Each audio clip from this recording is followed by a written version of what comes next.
जैसे ही मैंने मांगने वाले को झट से कुछ पैसे निकाल कर दिया ही था कि पांडे जी ने फौरन कहा, ये फ्रॉड लोग होते हैं, इन्हें जरा देखभाल कर देना चाहिए।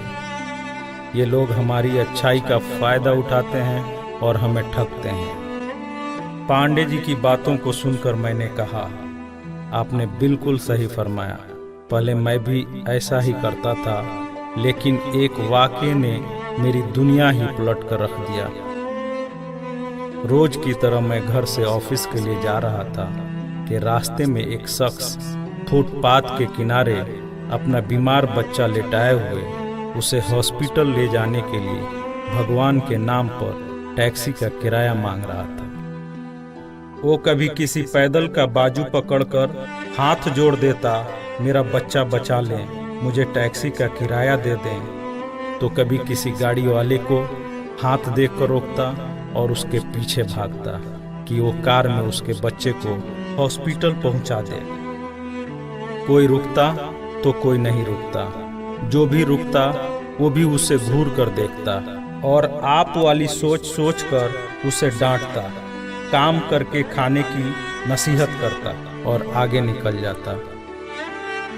मैं जैसे ही अपनी कार पार्क कर रहा था कि उसकी नज़र मुझ पर भी पड़ी और वो मेरे गाड़ी के सामने आकर खड़ा हो गया था और मेरे रुकते ही मेरे दरवाजे के शीशे पे जोर जोर से पीटने लगा।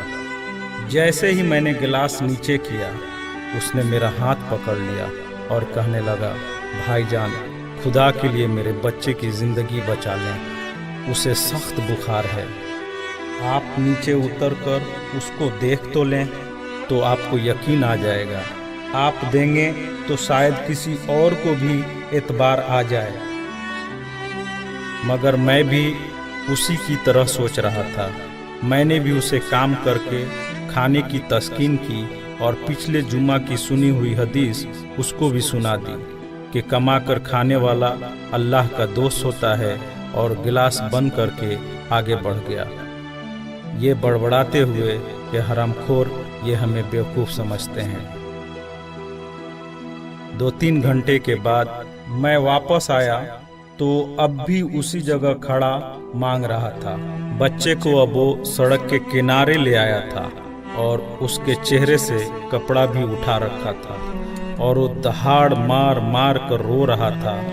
अब वो अपने बच्चे के कफन और दफन के लिए मांग रहा था। मैं गाड़ी रोककर नीचे उतरा और मैयत की तरफ देखा। फूल की तरह मासूम बच्चा जिंदगी का बाजी हार गया था।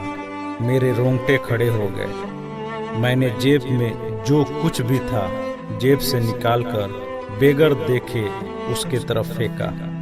उससे पहले कि उसका बाप मुझे देखे, मैं उस तेजी से वहां से निकला मानो दुनिया की सारी बलाएं मेरे पीछे लग गई हों।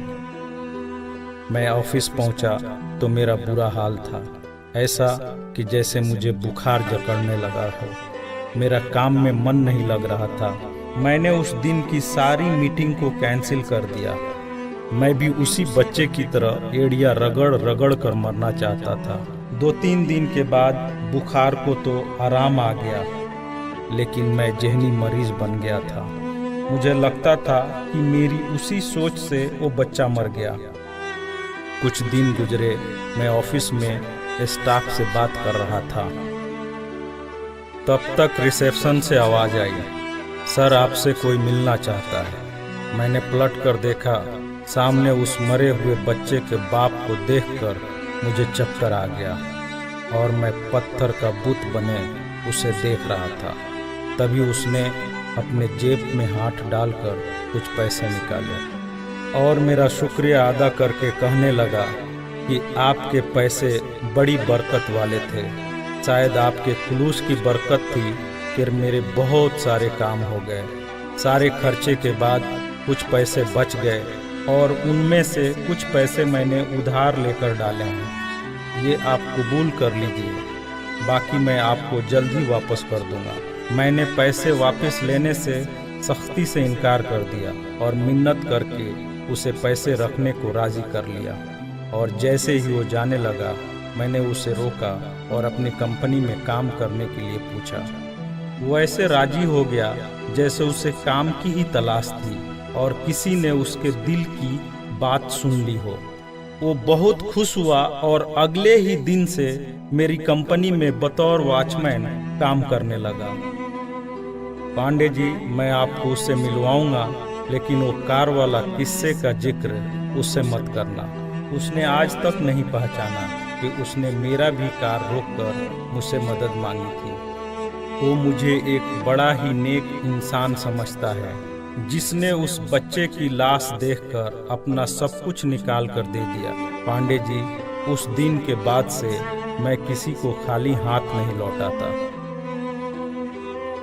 थोड़ा सा देने से ना वो अमीर होता है और ना मैं गरीब, बस दिल को तसल्ली होती है। और रह गई लूटने की बात, तो पांडे जी हमें कौन नहीं लूटता।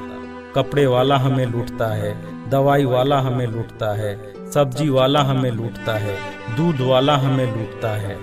इतना सा लूटने के बाद अगर कोई हमें खुदा के नाम पे लूट ले, तो शायद मरने के बाद खुदा हमारे गुनाहों को माफ कर दे कि ये बंदा मेरे खातिर मेरे नाम पे लूटता रहा, और शायद हमारी गुनाह बख्श दे।